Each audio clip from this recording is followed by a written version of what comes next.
Asia cup 2025 आज मुकाबला उन दो टीमों में है जिसमें एक टीम ऐसी है जिसने बादशाहत कायम कर रखी है। ना सिर्फ बैट या बॉल से बल्कि अपने जुनून से वो किसी भी मैच का रुख बदल सकती है। जी हां, हम बात कर रहे हैं इंडिया की और उसके सामने जो खड़ी है वो है यूएई की क्रिकेट टीम।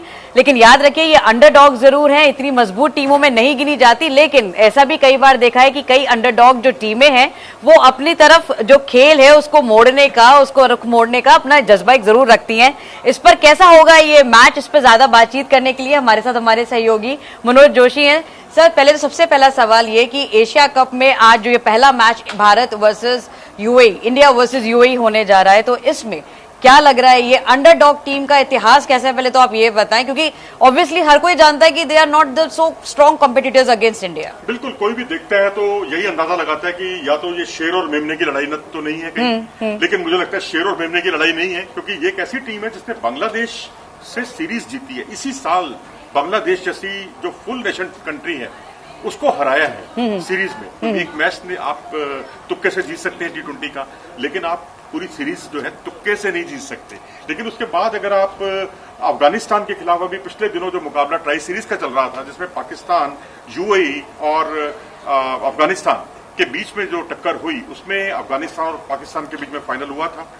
जब लीग मुकाबला हुआ था यूएई का अफगानिस्तान से, तो अफगानिस्तान की टीम जो वर्ल्ड कप में न्यूजीलैंड को हराया, जिसने ऑस्ट्रेलिया को हराया, जिसने जो है अच्छी अच्छी टीमों को हराया था, न्यूजीलैंड को, पाकिस्तान को भी एक मौके पर हरा चुकी है वो, बल्कि इससे ज्यादा ही हराया है उसने। वो टीम जो है हारते हारते बची थी यूएई से, सिर्फ 4 रन से जीत पाई थी और चौका छक्का भी लगा, लेकिन बस वो कमाल 3 गेंदों पर ही हो पाया। बाद की जो 3 गेंदें थी उसमें कोई रन ही नहीं बना और आखिरी गेंद पर तो विकेट भी गिर गया, जिसकी वजह से यूएई मैच नहीं जीत पाया। लेकिन अब यही है, मानसिक दृढ़ता, मेंटली स्ट्रांग होना चाहिए इस टीम को, और क्योंकि टैलेंट की कमी नहीं है इसमें, हिंदुस्तानी भी बहुत हैं, पाकिस्तानी बहुत हैं, बिल्कुल, और हुनरमंद खिलाड़ी हैं। इस पर हम आएंगे, लेकिन सबसे पहले जो दर्शकों को मेरे को लगता है कि सबसे ज्यादा जो उनका इंटरेस्ट होगा वो ये कि आखिरकार ये जो मैचेस हो रहे हैं यूएई की ग्राउंड पिच कैसी है। अगर हम पिच रिपोर्ट की बात करें तो लोगों का ये जरूर इंटरेस्ट होगा कि ये पिच रिपोर्ट कैसी रहेगी, कि क्या बॉलर्स के फेवर में जाएगी या बैटिंग के फेवर में रहेगी। देखिए जी, बॉलर्स के फेवर में जाएगी, क्योंकि उतने हाई स्कोरिंग मैच आपको शायद देखने को ना मिले, क्योंकि गर्मी बढ़ती जा रही है। अब देखिए, याद कीजिए, यही वो ग्राउंड था जब चैंपियंस ट्रॉफी का यहाँ मुकाबले हुए थे, तब यहाँ जो पिचें थी वो यूज्ड पिचें इस्तेमाल की गई थी।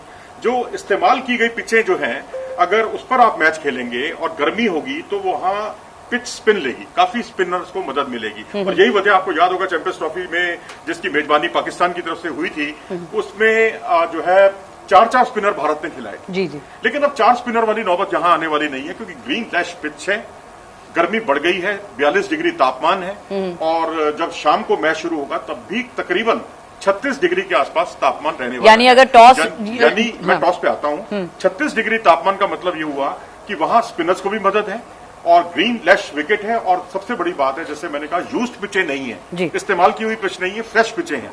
और फ्रेश पिचें जब होती हैं तो किसी भी, मैं समझता हूं, जो फास्ट बॉलर्स होते हैं उनकी बाँछें खिल जाती हैं। तो जसप्रीत बुमराह के लिए, अर्शदीप के लिए, इन सब के लिए बहुत अच्छी खबर है कि यहाँ पर फास्ट बॉलर्स के लिए भी मदद होगी, स्पिनर्स के लिए भी मदद होगी। बल्लेबाजों को थोड़ा स्ट्रगल करना पड़ सकता है, खासकर इनिशियल स्टेज पर। तो आप कह रहे हैं कि जो भी टीम टॉस जीतेगी वो सबसे पहले क्या बॉलिंग ऑप्ट करेगी?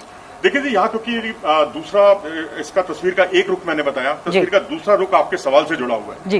वो सवाल आप देखिए, आपके चेहरे पे मुस्कान आ गई, बिल्कुल जैसे हमारे पीछे सूर्य कुमार यादव का चेहरा हमेशा खिला हुआ रहता है। बड़ा लाइट मूड सा मैच है, पता नहीं क्यों, मतलब इसलिए कोई ज्यादा स्ट्रेस भी नहीं हो रहा और बड़े हम लाइट मूड में आज मैं इसलिए बात कर रहे हैं एक्चुअली इस वजह से। कॉफी नहीं है तो मैं कॉफी पीता और आपको साथ साथ बिस्किट भी खिलाता। अरे वाह सर, लेकिन ये बताएं सर, जो टॉस का होगा वो एडवांटेज क्या लेना चाहिए टीम को जो जीते? क्योंकि यहाँ जो है ना, बहुत ज्यादा मदद मिलने वाली है, खासकर ओस का जो है ना रोल बहुत बड़ा होने वाला है। जहां ओस का रोल होता है, यानी ड्यू फैक्टर होता है, वहां पर आप पहले गेंदबाजी चुनिए तो बेहतर ऑप्शन रहेगा।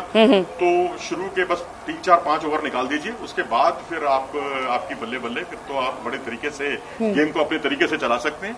लेकिन सर, जैसे हम ये अंडरडॉग्स की बात कर रहे हैं कि मतलब काफी चौंकाया, और आपने भी बताया कि इन्होंने मतलब किस किस तरीके से और मेंटली स्ट्रांग इनको दृढ़ता दिखानी होगी, लेकिन वाकई जब इंडियन टीम जब सामने खड़ी होती है तो कहीं ना कहीं एक नर्वसनेस और दृढ़ता कहीं ना कहीं वो स्लो डाउन भी होती है, नैरो डाउन भी होती है। भैया, वर्ल्ड चैंपियन से खेल रहे हैं, कोई मखौल थोड़ी है भाई। हमने T20 का वर्ल्ड कप बिल्कुल जीता। सही बात है।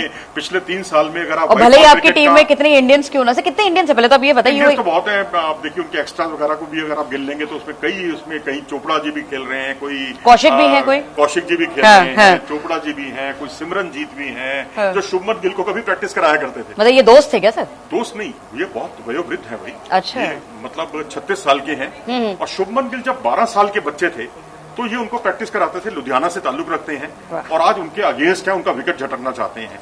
अब वो बातें पुरानी हो गई हैं कि भाई हम आपको पहले प्रैक्टिस कराया, आपको इस लायक प्लेयर बनाया, लेकिन अब तो हमें हर कीमत पे आपका विकेट चाहिए। तो बस वो है शुभमन गिल का विकेट झटकना इनका तो ऐसा तो नहीं कि शुभमन गिल कभी मतलब रिस्पेक्ट आउट ऑफ रिस्पेक्ट ही हो जाए, नहीं जी आपने बॉल डालनी सिखाई है। ये पहले आप वाली चीजें यहाँ नहीं चलती। जब आप क्रिकेट के मैदान पर उतरते हैं तो बिल्कुल सर पर कफन बांधकर उतरते हैं और फिर जीत के अलावा कोई और दूसरा पहलू नहीं होता, कोई और विकल्प नहीं होता और आपको चाहिए तो सिर्फ जीत। अब जैसे हम ये प्लेइंग 11 की बात करें, दरअसल अभी तो जब आएगी लिस्ट आएगी, लेकिन वो ऐसे चेहरे अगर जैसे बात करें भाई अपने कैप्टन साहब तो वहीं मुस्कुराते हुए कहीं भी चौके छक्के मारते हुए नजर आएंगे, डेफिनेटली उम्मीद तो यही है।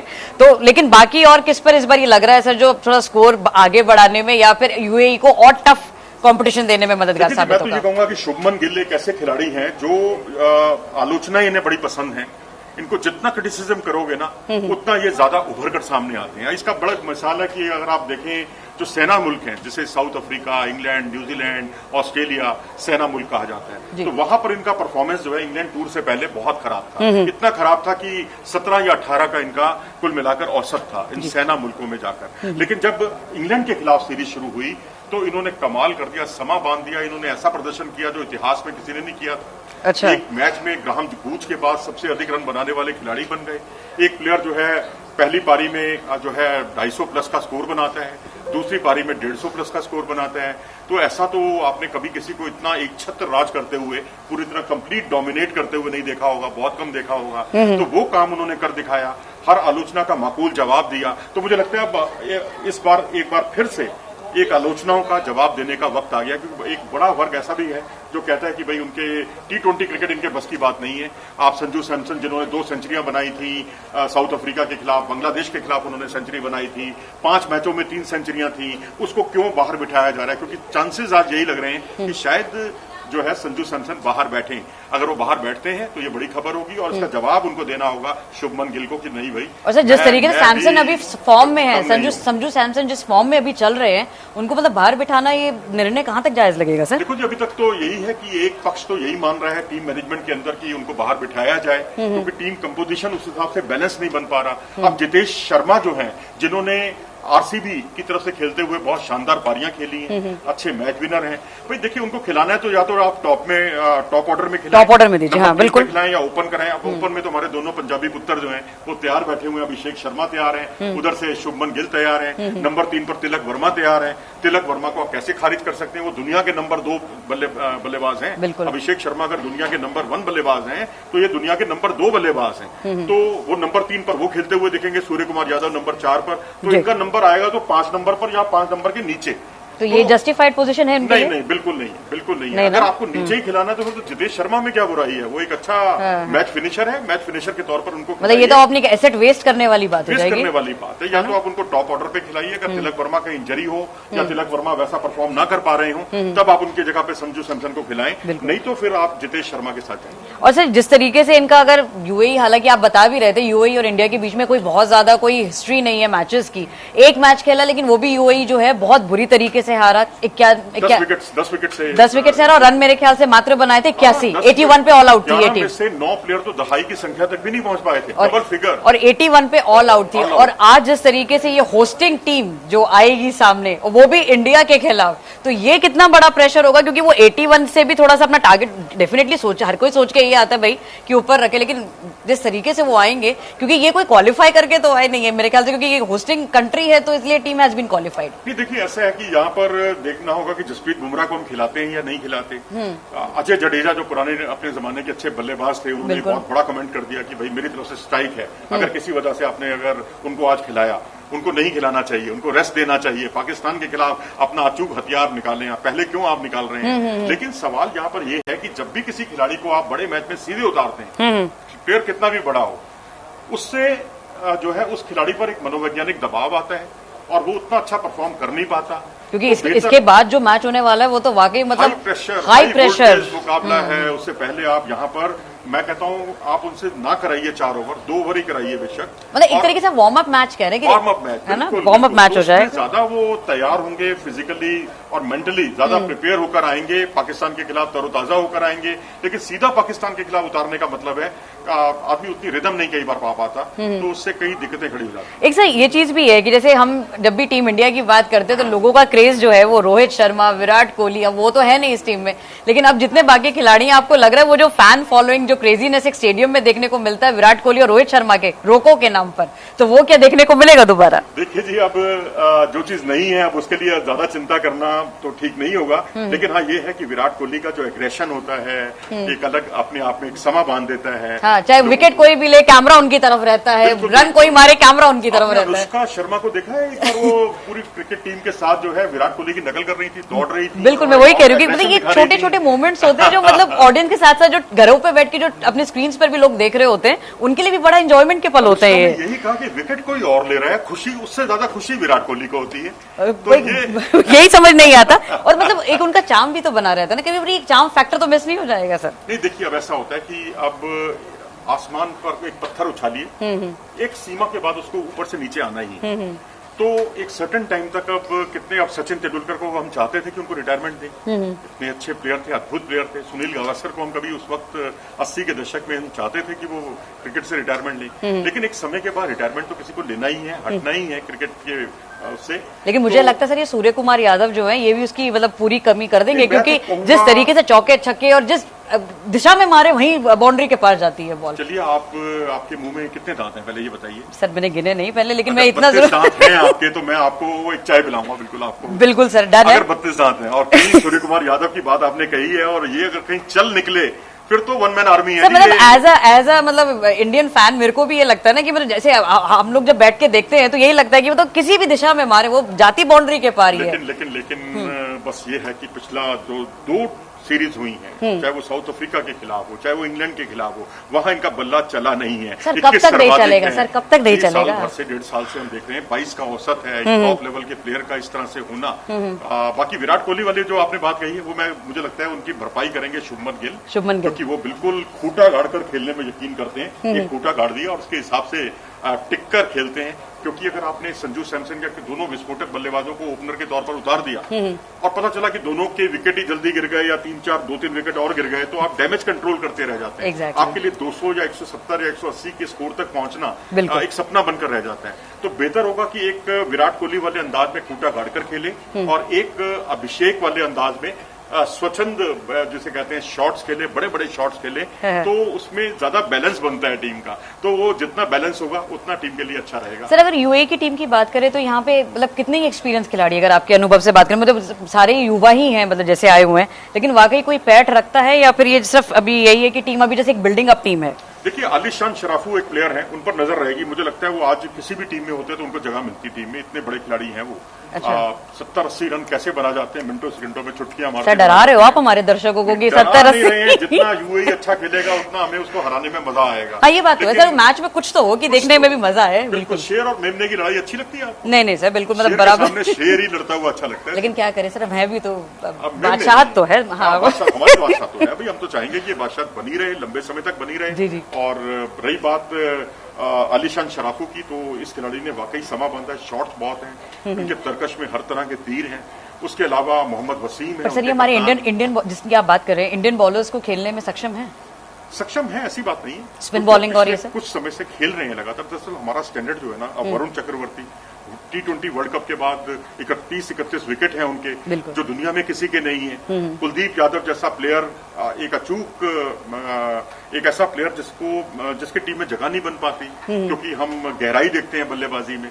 लेकिन अगर मान लीजिए आपने कुलदीप यादव को भी खिलाया, आपने वरुण चक्रवर्ती को भी खिलाया, बुमराह और अर्शदीप जो कि हमारे मैच विनर साबित हुए थे T20 वर्ल्ड कप में, ये दोनों भी खेले, तो फिर आके आपके पास जो है ना हार्दिक पांड्या और अक्षर पटेल, ये आपको और ज्यादा वैरायटी देंगे और आपके लिए मैं समझता हूँ अच्छी टीमों को खेलना बहुत मुश्किल होगा। ये मैं इशारा कर रहा हूँ पाकिस्तान के लिए, वो तो मैं समझ गई सर क्योंकि जहां पे जबकि फैंस की निगाहें वो तो दरअसल वही मैच है, लेकिन फिर भी क्योंकि ये मैच पहला मैच है भारत का, तो सबको एक्साइटमेंट लेवल भी होगा, चाहे कितनी मेमने से खेलें आप, कितनी अंडरडॉग साथ खेलें, भारत का मैच तो भारत का मैच ही है, कोई मिस करना नहीं चाहता। बिल्कुल जी, बिल्कुल सही बात है, क्योंकि हमने 2007 के कड़वे अनुभव थे जब हम world cup, ODI world cup में बहुत जल्दी बांग्लादेश से हार गए। बिल्कुल सर, बिल्कुल। जिम्बाब्वे से भी हम लोग एक बार हारे हैं। बिल्कुल। तो वहीं पाकिस्तान को देखें तो वो अमेरिका से हार गया, जिम्बाब्वे से हारे थे सर। हाँ, T20 वर्ल्ड कप की बात है, और वर्ल्ड कप में अगर आप इतना बड़ी टीमों से, इतनी छोटी टीमों से हारते हैं, तो इसका मतलब है कि ये इट इज एनीबॉडीज गेम, ये किसी का भी खेल है। और शायद मेरे ख्याल से पाकिस्तान के कप्तान ने गलत नहीं कहा, आगा सलमान ने, कि कोई फेवरेट नहीं होता T20 क्रिकेट में। जो 2 या 3 ओवर जो है मैच का नक्शा बदल देते हैं। बिल्कुल सही। बेशक उन्होंने भारत के कंटेक्स्ट में कहा हो, लेकिन ओवरऑल अगर बड़े सिनेरियो में अगर आप देखें तो बात गलत नहीं। तो आज जिन बॉलर्स पे हमारा दामोदार मतलब होना चाहिए, हमारा वो होना चाहिए कि हम इन पे फोकस करें, तो वो कौन से सर होंगे, अब ये बताएं। देखिए, उनकी टीम में तो जो भी अच्छा करेगा उसको मारेंगे ही हम लोग, क्योंकि हमारा अंदाज पहली गेंद से मारना ही है। T20 क्रिकेट का मतलब ही ये है, और शुभमन गिल संभालते रहेंगे, बीच बीच में स्ट्राइक रोटेट करते रहेंगे, विराट कोहली की याद ताजा कराते रहेंगे। आपके फेवरेट की देखिए, विराट कोहली का नाम आता है, चेहरा खिल जाता है। अरे सर क्यों ना हो, मतलब वो एक ऐसा एक्स फैक्टर है ना हमारी इंडियन टीम में, कि मतलब जैसे जहां भी रहे बस वो अपनी एक ऑरा छोड़ के जाते हैं। चलिए, आप जो है ना शुभमन गिल में आप विराट कोहली का अक्स देखिए। चलिए, तो आज शर्मा में आप जो है इनके अंदर आप रोहित शर्मा देख का साहब, बिल्कुल सर, ये बात तो है। कल जिस तरह से इन्होंने बिल्कुल मुंबईया अंदाज में प्रेस कॉन्फ्रेंस में बात की है। हाँ सर, ये थोड़ा प्रेस कॉन्फ्रेंस का भी बताएं सर, किस अंदाज में ये आपको दिखे और मतलब क्या बातें रही उसकी आप थोड़े से बताएं। जब पूछा गया आगे के लिए कि भाई एग्रेशन की, जब आप गए थे वहां खेलने, जब रवाना हो रहे थे एशिया कप के लिए, आपको किस तरह की इंस्ट्रक्शंस मिली? ये किसी जर्नलिस्ट का ये सवाल था कि आपको क्या कुछ हिदायत थी कि पाकिस्तान के खिलाफ आपको किस तरह से पेश आना है, या पाकिस्तानियों को ये कहा गया हो कि इंडियंस के सामने आपको किस तरह से पेश आना है, एग्रेशन कैसा रहेगा? तो बड़ी सादगी के साथ सूर्य कुमार यादव ने कहा, एग्रेशन तो देखो एक खेल का हिस्सा है, पाकिस्तान ही नहीं बल्कि यूएई भी हमारे सामने होगा, उसके सामने भी हम एग्रेसिव ही खेलेंगे, एग्रेशन हमारा देखते ही बनता है। और वहीं जो सलमान आगा है, उन्होंने भी इस बात को बड़ा खुलकर बताया कि एग्रेशन तो देखो फास्ट बॉलर्स में होता ही है, और हमारे फास्ट बॉलर जो अगर एग्रेशन दिखाते हैं तो हम उन्हें मना भी नहीं करेंगे, और आप अपना जितना एग्रेशन दिखाइए फील्ड पर, क्योंकि ये अंदर से निकलता है, ये कहकर नहीं होता कि आपको एग्रेशन दिखाना है या आपको एग्रेशन नहीं दिखाना है। सर, यूएई की टीम में एक बड़ा इंटरेस्टिंग फैक्ट ये देखने को मिलता है कि अब जैसे आपने भी बताया कि इंडिया से भी कुछ प्लेयर्स हैं, पाकिस्तान के भी हैं, मतलब जो ओरिजिन है जिनका एक्चुअली, लेकिन अब जिस तरीके से वो यूएई की तरफ से खेलते हैं, क्योंकि जब आप अपने फेवरेट्स के सामने होते हैं, ऑब्वियसली एक इंडिया पाकिस्तान से बड़ी टीम है तो खैर कोई क्या ही होंगी, लेकिन वो जब एक प्लेयर के मन में क्या ही फीलिंग आती है, ठीक है कंट्री ऊपर है, लेकिन एक इंडिया भाई अपनी जगह है, तो थोड़ा सा लगता तो होगा सर कि कहाँ फंस गए। ये बात वो हो गई कि जब पहला वर्ल्ड कप हुआ, दूसरा वर्ल्ड कप हुआ, और पहले 2 वर्ल्ड कप में हम सिर्फ एक मैच जीत पाए थे, ओडीआई वर्ल्ड कप, बिल्कुल, तब हमारे मन में भी यही कुछ चलता होगा कि भाई वेस्ट इंडीज का फेस कैसे करेंगे हम। लेकिन जब तीसरा वर्ल्ड कप आया तो हमने वेस्ट इंडीज को भी हराया,